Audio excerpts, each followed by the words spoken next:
You may have heard this metaphor before, that religious truth is like an elephant.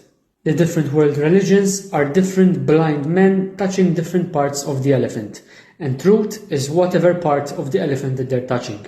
One touches the tusks and says that truth is hard like ivory, whereas the other touches the tail and says that truth is light and airy. This is another way of looking at the perennial philosophy, the idea that all truths contain one universal core. From now on, we're going to be looking at different critiques of this perennial philosophy. Who disliked it, why did they dislike it, and can perennialism go dark side? Spoiler alert, it very much can. Before we continue, I want to reiterate that I'm not arguing in favor nor against perennialism, at least in its harmless iterations. What I want to do is highlight the history of its development and its critics. And that's because perennialism, at least in its more modern forms, can and has been used to foster religious pluralism and interfaith dialogue. But to do that, perennialism has to wrestle against some very serious accusations and associations with intellectual colonialization, appropriation, and unfortunately even fasci ideas. Let's rewind a bit. If you've been following the series, you'll know that perennialism has its origins in Christian thinkers trying to argue that Christianity is found at the core of religious traditions and even at the beginning of human culture. However, this view of perennialism and Piscatheologia was often used by these Christian thinkers to silence pagan, Islamic and Jewish thinkers in a debate and battle about intellectual and philosophical superiority. Let's take the young Giovanni Pico della Mirandola as our first example. We will be discussing Pico and his 900 Theses fiasco in another episode.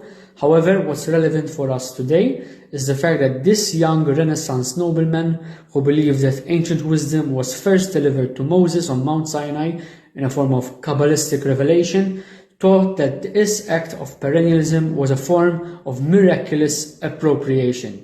Elsewhere in his work Heptaplus, Pico writes, "If the Hebrews agree with us anywhere, we shall order them to stand by the ancient traditions of their fathers. If anywhere they disagree, then drawn up in Catholic legions, we shall make an attack upon them." In other words, for someone like Pico della Mirandola, the Jews were confused about their own scriptures because they could not see the Christianity interior to it. This language of miraculous appropriation is unfortunately the rule, not the exception.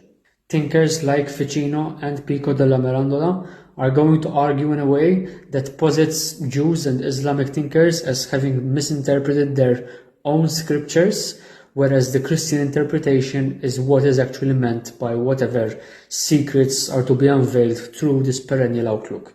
Ironically, this way of thinking is going to persist when perennialism abandons Christianity and we get the more New Age and esoteric occult views of perennialism in the 19th and 20th century.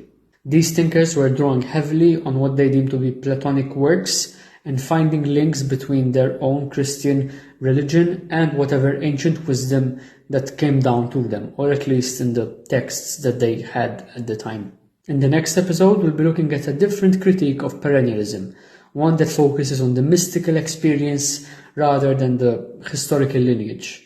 This journey is far from over. So stay tuned for another episode of TeaSoteric, and thanks for watching.